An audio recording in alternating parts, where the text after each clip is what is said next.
I know what you're all thinking, man. I know. What? This video, can it be? Like, you're probably like, if you have glasses, man, you're hitting him, man. You're wiping him off, saying, what? Can it be that the video that was promised before Half-Life 2 is coming out? Before Half-Life 3? Like, man, is the video of Legend finally coming out? Man, listen, bro, I apologize for how long this has taken to come out. If you don't know, or if you're new to the channel, I took a poll back sometime last year. I think it was like in August. And I decided, you know what, man? Let's take a poll for the best episodes in Hunter x Hunter. I'll come back next week, and we'll talk. And I will talk about y'all's favorite, top 10 favorite Hunter x Hunter episodes. And, you know, next week turned into next month turned into next year. You feel me? So, listen, man, it's been a long time coming, but we're here. I've been thinking about how it is that I wanted to do this video, and I finally come up with a way that I want to do it. I'm going to do it the old Recon, the old-fashioned way. I'm going to come out here and talk about the greatness of every single episode, because that's just the only way I know how, man. So, because I was thinking whether I wanted to do a stream or whether I wanted to do like a voice, my voice with some pictures, and I was like, you know what, man, I'd rather just come on here and just talk about every episode on here individually and talk about why it is that they are such great episodes and why they deserve each one of their spots, man. So, first of all, before I mean, this is obvious, but just in case, because I don't want to spoil Hunter x Hunter for anybody, man. So if you're currently watching Hunter x Hunter, or if you're thinking about watching Hunter x Hunter, please click off of the video and go watch some Hunter x Hunter, man. I can never do this series justice. Hunter x Hunter is a special series that I think that anybody who invests time into this medium should give a chance. It is a phenomenal series with some of the best stuff that this medium has to offer. And if you want to watch it, it's available on Blu-ray for I think all the way up until like mid-Chimera arc. And then if you have a Crunchyroll account, it's on Crunchyroll, Viz. They air it on Toonami every week, even though it's at 3 a.m. And it sucks because I'm not able to watch the dub anymore because they air it at 3 in the morning. But aside from that, man, please do yourself a service. And if you've only watched the 1999 anime and you're thinking about watching the 2011 series, please do, man. The 99 anime is special. It is great in its own regard for sure, no question about it. But the 2011 anime adapts one of the best arcs that I have ever seen, man. So please, please give it a shot. There are a lot of fantastic episodes that if you have only watched the 1999 anime that you have not experienced. There's a lot of great content in Hunter x Hunter that you have not seen. So please, once again, if you have not watched Hunter x Hunter, exit the video and get your butt on some Hunter x Hunter, man. So I'm assuming that everybody who's still here has watched the series, the 2011 148 episode masterpiece that is Hunter x Hunter 2011. So, without further ado, man, let's get right into the awesome sauce. Going through this top 10 that was voted by all of you, and of course, I'm gonna be giving my own thoughts upon each thing. But I still don't have my own list of my favorite Hunter x Hunter episodes. It's really, really hard. I mean, I know what my top 5 is. I just don't know like in what order I would put it in. Even like my number 1, it's still really hard because I know what my favorite chapter in the series is, manga-wise, but I don't know what my favorite episode is because there's so many good episodes. But without further ado, let's get right into this awesome stuff. So, coming in at number 10. Vroom. With 87 votes is episode 148. Now, this episode I definitely expected to be on this list. I didn't know if it was going to land higher on the list or lower on the list. It ended up being on the lower half of the list because I found that this episode was on a lot of people's list, but it was on like the lower half of their lists. This episode is special, of course. I will never forget the first time I watched this episode. It was such a sad but incredible episode because you knew the journey was over for us. And then for a lot of us, I mean, I had already transitioned to the manga at this point, but for a lot of people, this was their jumping point from going from anime to manga. And I had wondered how they were going to handle this particular portion in the anime because chapter 339 is such a special chapter. And the way they handled it in the anime with playing the legendary soundtrack in the background was great. And then, of course, this episode also has my favorite quote in the series by the GOAT himself, Jing, in the episode about enjoying life's detours. And to me, this episode would definitely be on my list as well, more than likely in the upper half, just because of that by itself, and Jing being my favorite character. But this episode is definitely one of the best final episodes for a series like this that we never know if it will have a continuation or if it won't have a continuation. If somebody just watches the anime and they leave off in this episode, then that's it for Hunter x Hunter for them. But because this episode was handled so well, it leaves off like, that's it. He found his pops, which is what he was searching out on this journey for. He became a hunter. That's the end of the journey, man. And it sucks because I know how I must feel for anime only, since I'm an anime only for a couple series myself. And if a series is just left in the open like that, I would be hurting, man. But because of how good the conclusion was, I can imagine that still, like, I know some people still to this day that are anime only for Hunter x Hunter that go back and rewatch the series because that's just how good this final episode was, man. It left you satisfied but still wanting more, like still wanting more from the series, but at the same time you understood that if the series ended there, then it ended there. And so to me, it's a fantastic final episode for this for the anime. And if we never get a Hunter x Hunter episode ever again, which I highly doubt, but if that was the final episode of Hunter x Hunter, what a final episode to leave off on, man. Seriously, what a final episode to leave off on. And once again, going back to my boy Jing, the detours, man, I'm telling you, the detours. So next is number 9 with 97 votes, so 10 more votes than number 10. Coming in number 9 is episode 112. Now, when I first caught up to Hunter x Hunter, this was my favorite episode. Episode 112. That scene with Komugi and Meruem, right after the dragon dive hits and she gets injured. And you see that Netero enters the building. And you see this, as they called it, a grotesque monster holding this beautiful girl. And,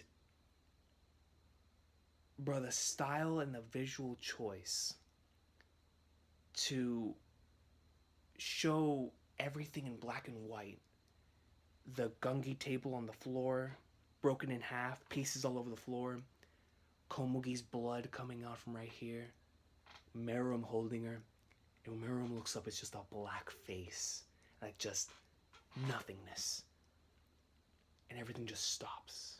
No music, no sound. That is one of the best scenes in the entire series for me, in the anime.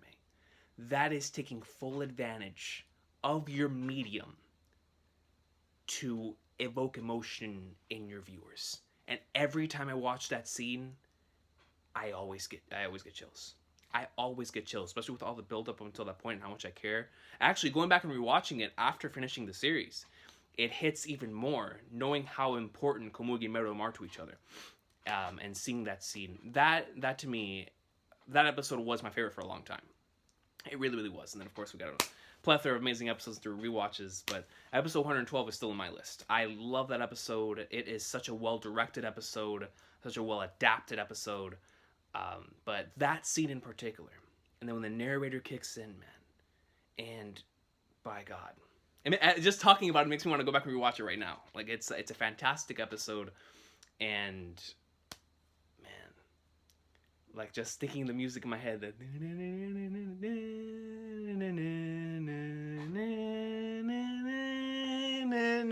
like, yo, you can just hear it, bro, as everything comes back into color, dog. You're like, Hunter.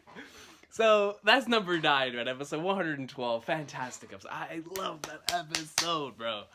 Alrighty, man. So coming in number 8 with 99 votes. So 2 more votes than the number 9, which is episode 112.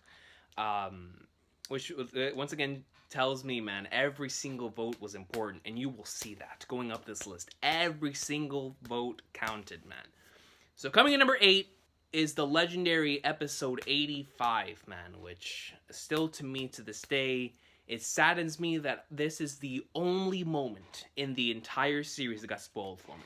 And it got spoiled for me whenever I was catching up to the series, man. Like, I was catching up to Hunter x Hunter, and I heard about it. And I didn't see it, but I heard about Kite's death, and I was so sad because I didn't know who the dude was. But whenever I saw him, I was like, oh crap! Like, I was legitimately saddened, man. I was like, no, because I was coming to really like the dude, and I was like flipping flagnards. But regardless, that to me is one of the most powerful moments, or one of the most powerful episodes in the series, and it has a great parallel to episode 135. Whenever you go back, if you ever get a chance, go back and rewatch episode 85, the final sequence, the final moments of episode 85, and the final moments of episode 135, and you get to see the true, the parallels between the conversation between Gon and Killua and Meruem and Komugi. It's a big theme within the Chimera Ant arc. I'd highly recommend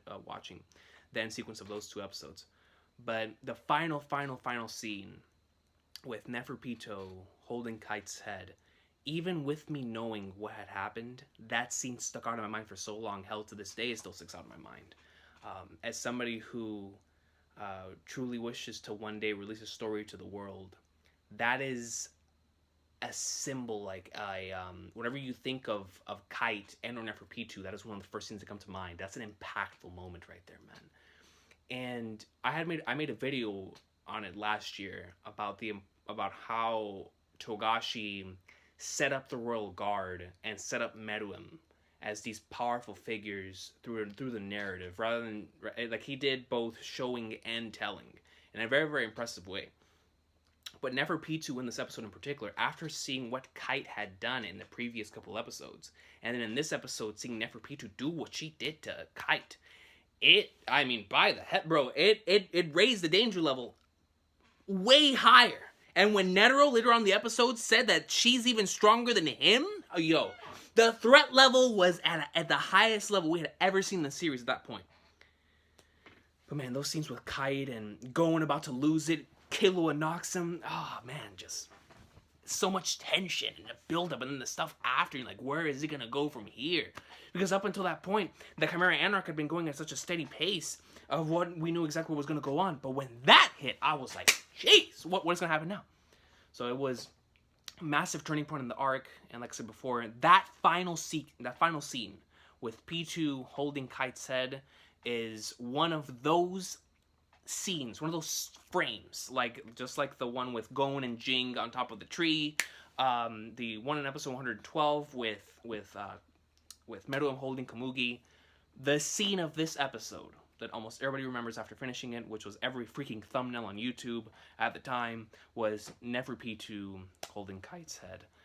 It's an insanely incredible visual, and without question, one of the most shocking episodes, man. And for everybody who actually managed to watch that unspoiled, I can only imagine how you must have felt, man. I can really can only imagine. And even with me getting spoiled, I still really appreciate this episode. That just shows the impact of that episode.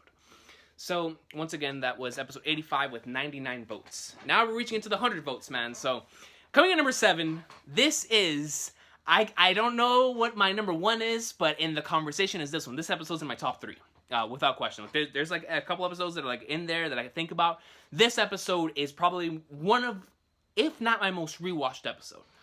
And this is with 120 votes, episode 51, man. I personally, I can't believe this is so low, but at the same time, because of the greatness that is, of all the greatness that is in the series, anything could have been in the top 10, and I would have been like, all right, I see. There's too much greatness in the series, man.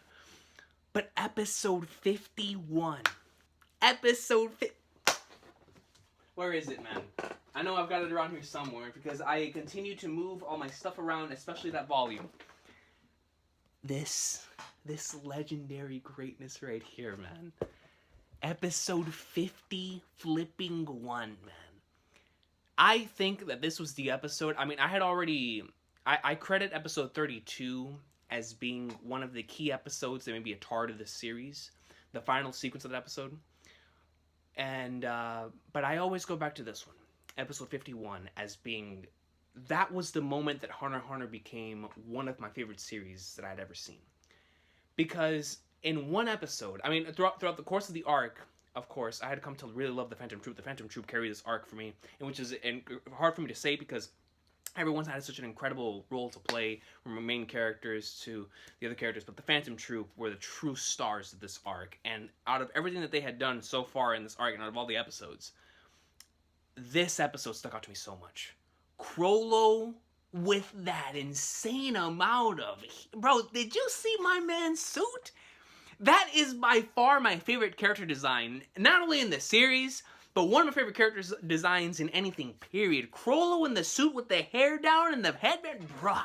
My boy Chrollo was out here looking nasty. My boy was out here looking like he was about to body anyone.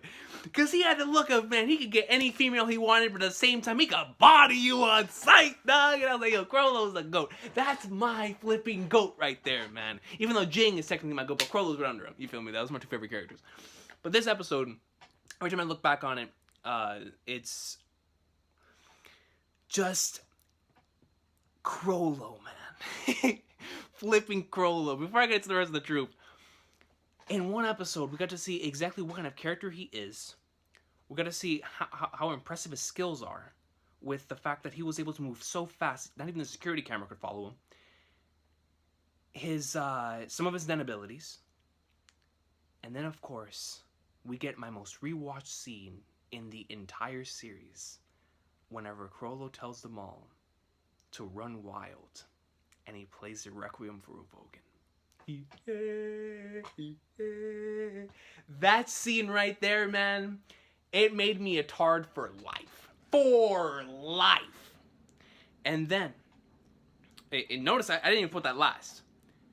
I think even on the same level as that, there's this one particular scene in this episode where Chrollo cries after learning about Uvogan's death.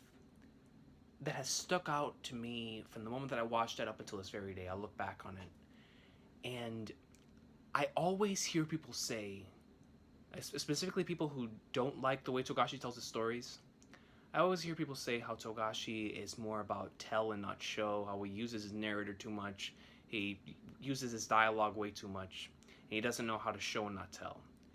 And I made that video last year about Neferpitu and Meruem to show people that he really does know how to show and not tell. And this episode and that particular portion, whenever Chrollo cries for Uvogan, no words needed to be said, no dialogue needed to be spit. With him just crying for Uvogan, you knew that there was a past that bonded the Phantom Troop together that went far beyond anything that we could possibly imagine. Because it's one thing to, you know, in many other cases, you see characters die from like one of your underlings and you're like, whatever. But when he found out that he died, he shed legitimate tears, man.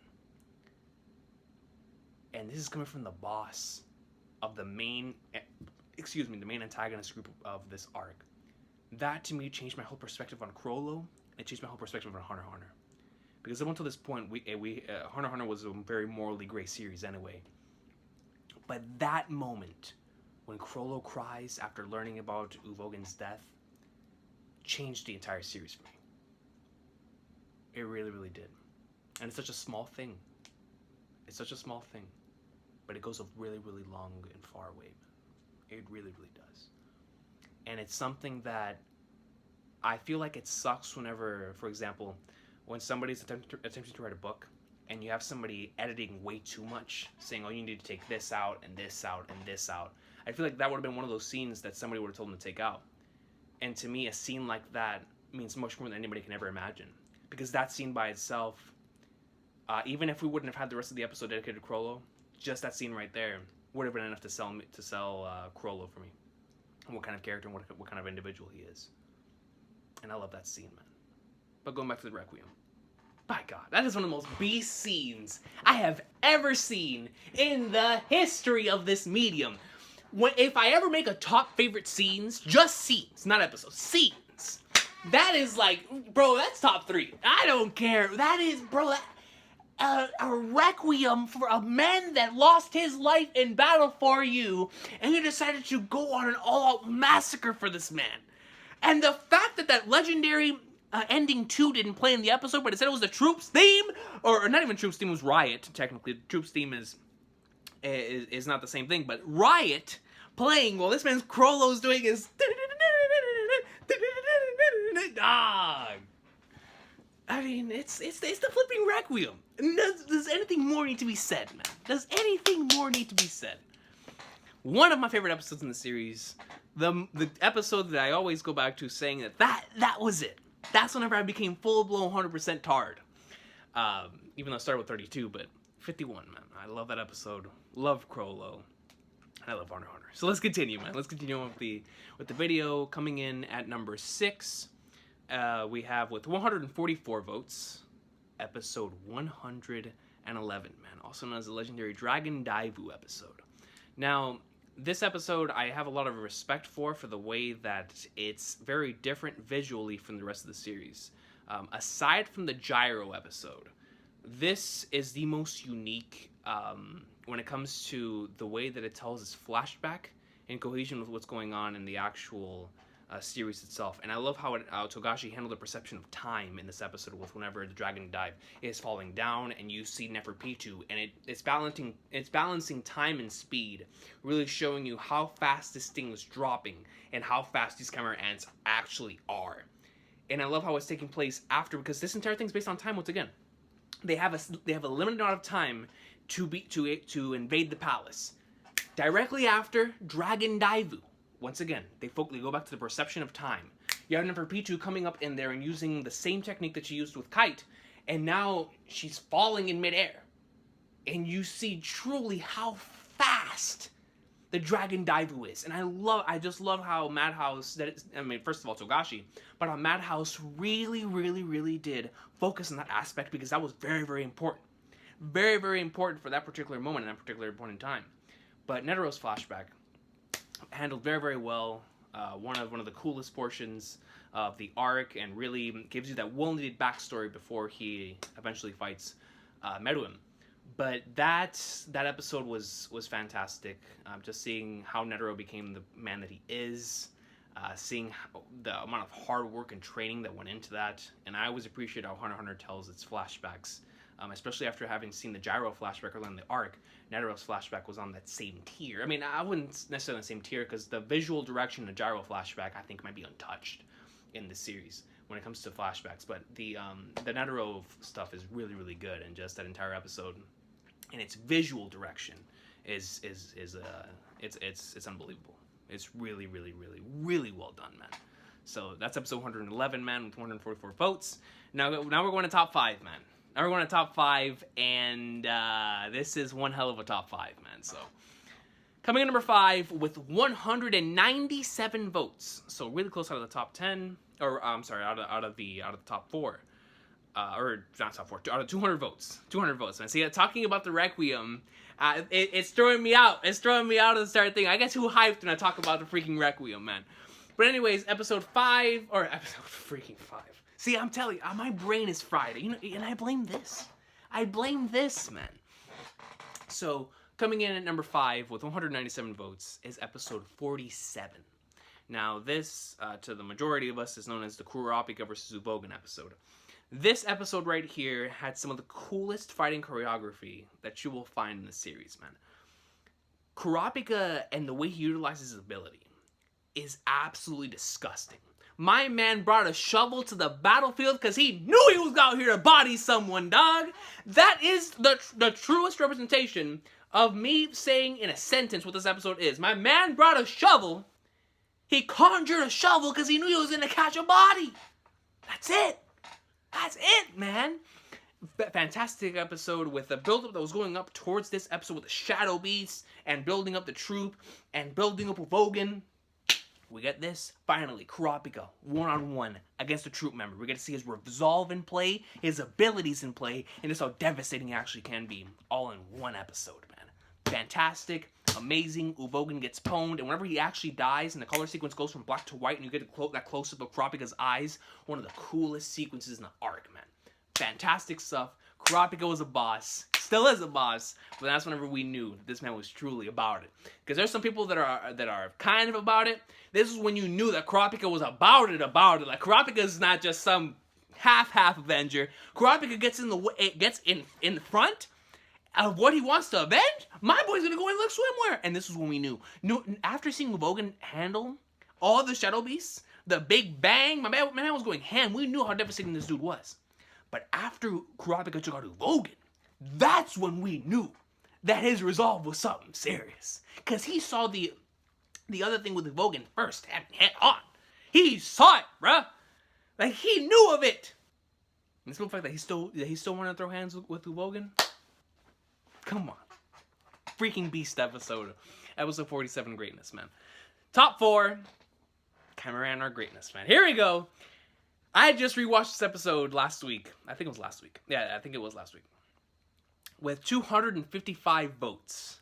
Episode 116, man. AKA Orewa Golden Freaksu. This episode is as special in my heart because I think it was the first episode that I ever reviewed.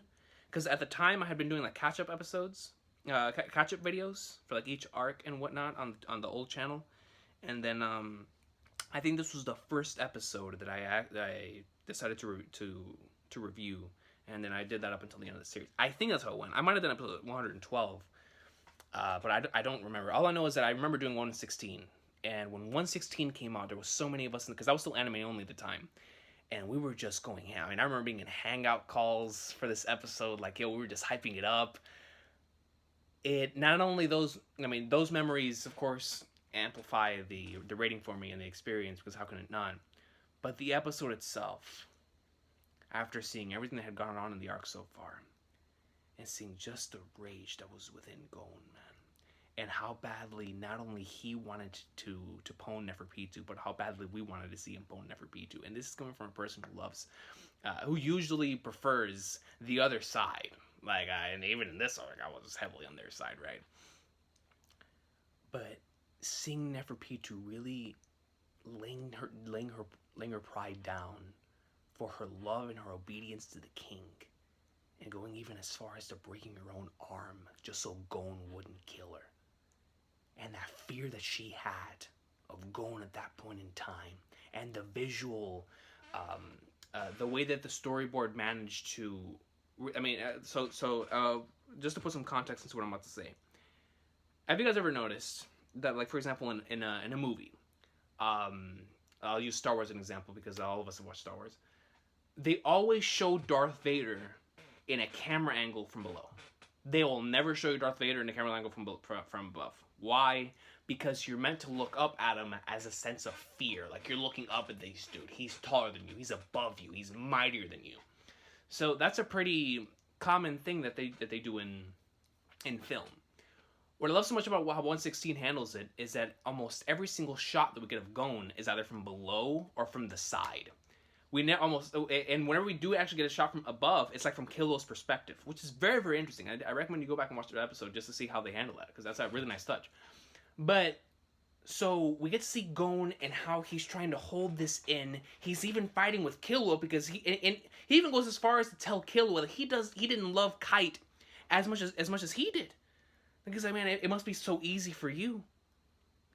Like, you weren't that attached to him. And, man, that hurt.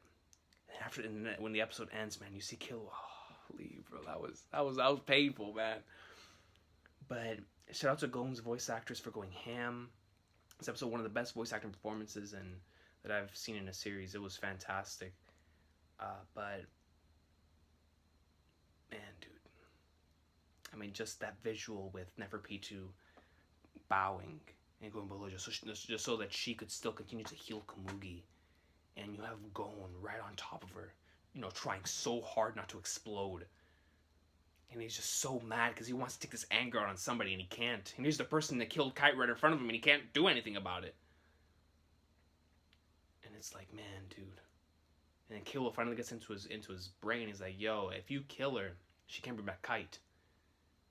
And they make that proposition. All right, man, I'll give you an hour. Yo, my guy was giving out demands, and then he does legendary pose. Oh, man. 116, freaking greatness. Freaking greatness, man. I love that episode. So now we're heading into top 3. Now all of these are 300 and plus votes. These were on almost everybody's lists, and you can definitely see why. Now, next to episode 51, this is in the top 3 conversation for me, and this is, without question, my favorite chapter in the manga. Without question, and it's because I first read this in the manga. This is my favorite chapter in the manga, and this is one of my favorite chapters in all of manga. Like, if I ever make a top 10 favorite chapters list, this is going to be on that. Guys, we're talking about episode 135 with 350 votes, man. 350 votes for the legendary episode 135. The final moments between Komugi and Meruem. When I first read this, for those months leading up to the episode, I had been thinking about soundtracks. How are they going to handle this? Are they going to do it like this? Are they going to do it like that? But I never imagined the masterpiece of an adaptation that they were going to give chapter 318.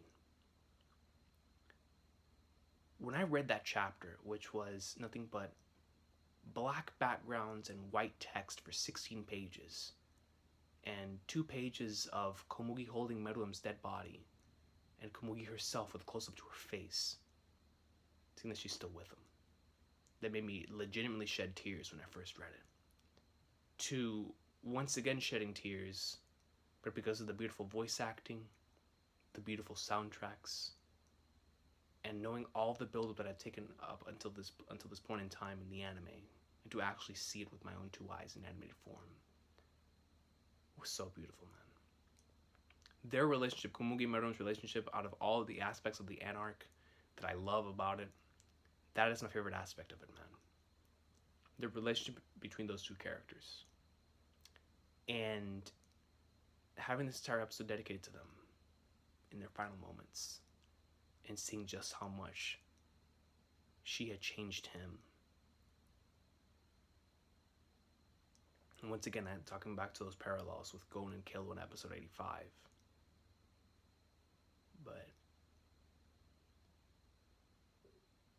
just how important interactions with someone else, even if it's interspecies interaction, that interaction with somebody that you truly care about, is more important to you than your position, than your role, than your destiny.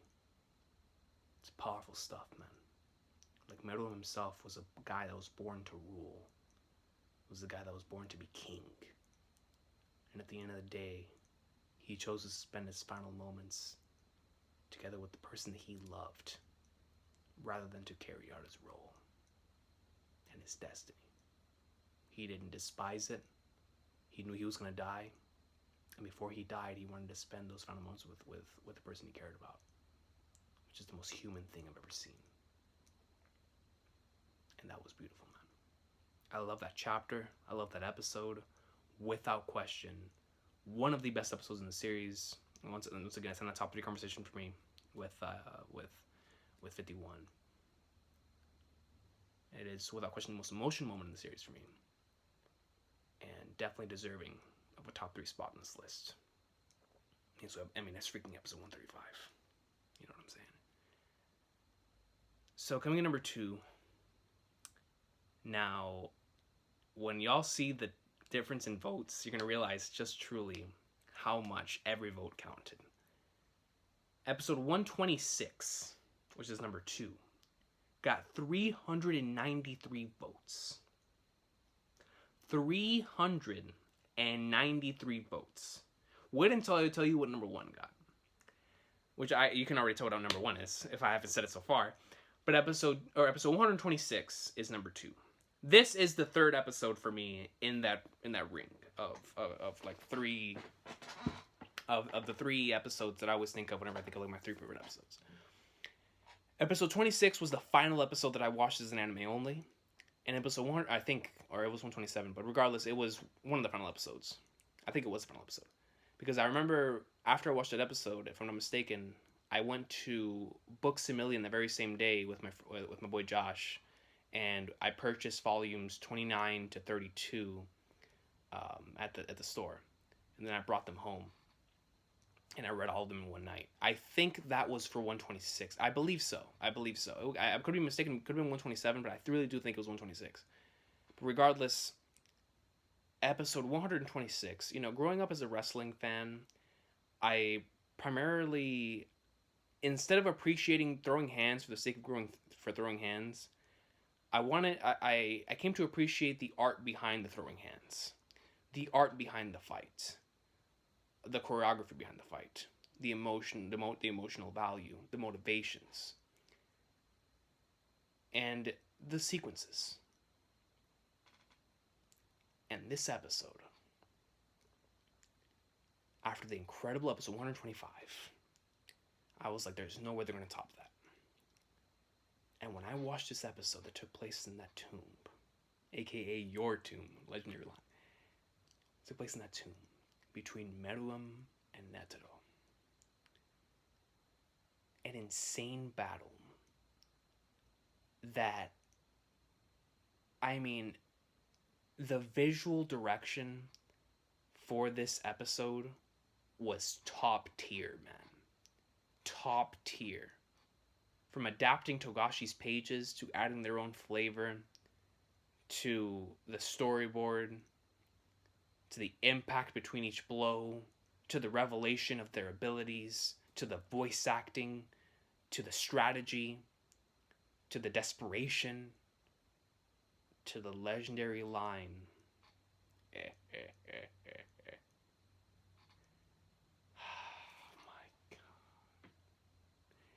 Don't underestimate humanity's infinite potential for evolution, Meruem. Yo! Dude, that line gives me chills. Chills.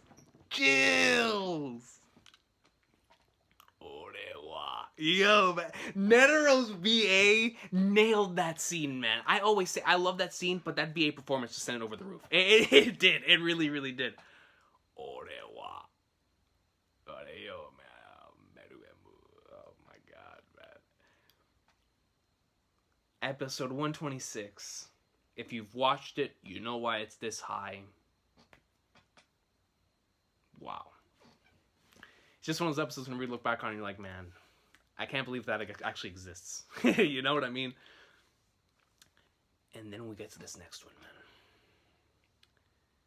Number one, which if you know, if you realize that it has, I haven't said it so far, then you already know what it is. With 395 votes. 2 more votes than number 2. It literally, either 126 or this one could have been number 1. Coming in at number 1 with 395 votes is episode 131, man. Now, remember what I said before about 318 being my favorite chapter? I think my second favorite chapter is this in the manga. And I read, and I think that's where like a difference is. It's like whenever you first read it or you first watch it. At least for me. In certain situations, it's the way it is. But for this one, in the manga, because of the initial shock value and insanity that had taken place, I kind of prefer this portion in the manga. But that's only because I first witnessed it there.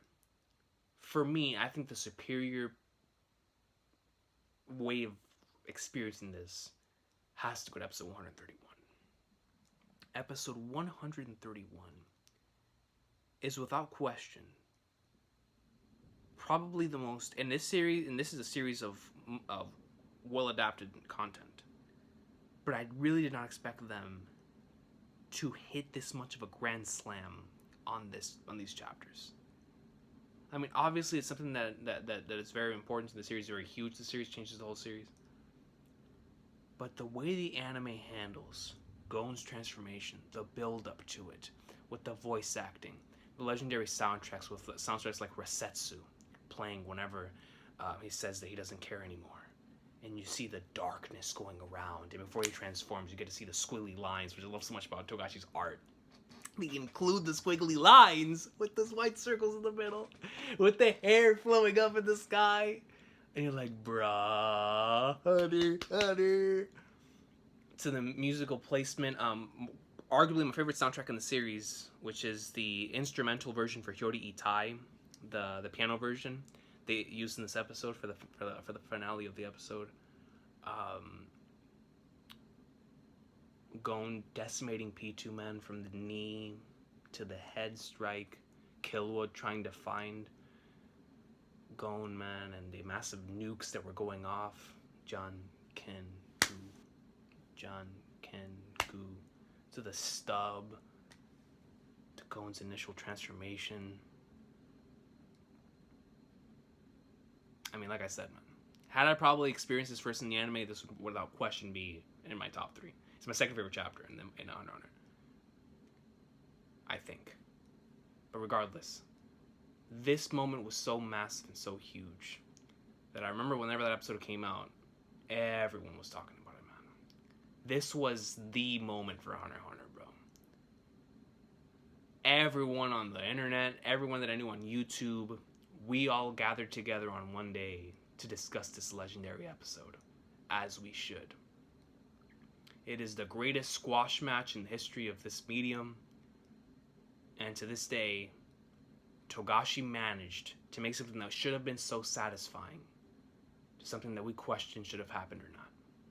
Because right afterwards, Gon lost his Nen, man, in trade for one of the most beast and insane things I've ever seen. Showing the true consequences of gaining power that can help you trump something that is that unbeatable. Amazing stuff, man.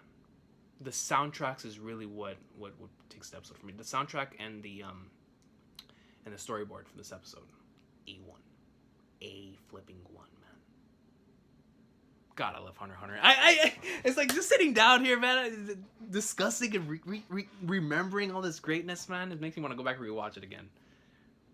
So many great episodes, so many great moments, memories, experiences that I'm so happy I got to share with all of you, especially for the latter half of the Chimera arc, that I was able to be on here and talk about it. I remember I watched that episode 131 after at Zaxby's. I was at Zaxby's and I sat down for 24 minutes and I just watched it.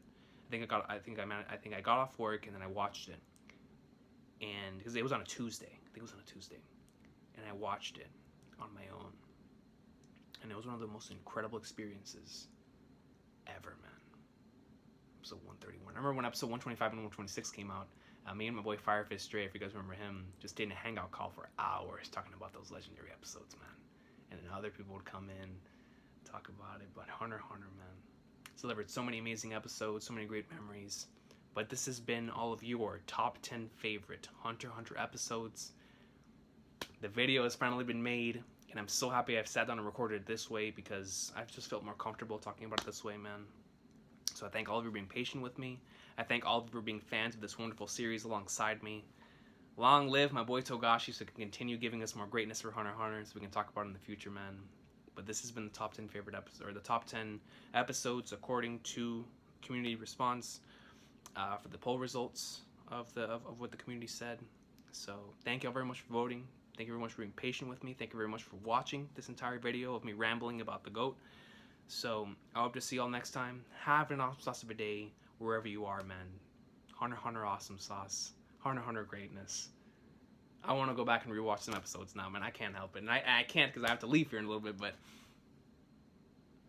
God, what an amazing series, man. What a masterpiece of an anime, bro. Hunter flipping Hunter, man.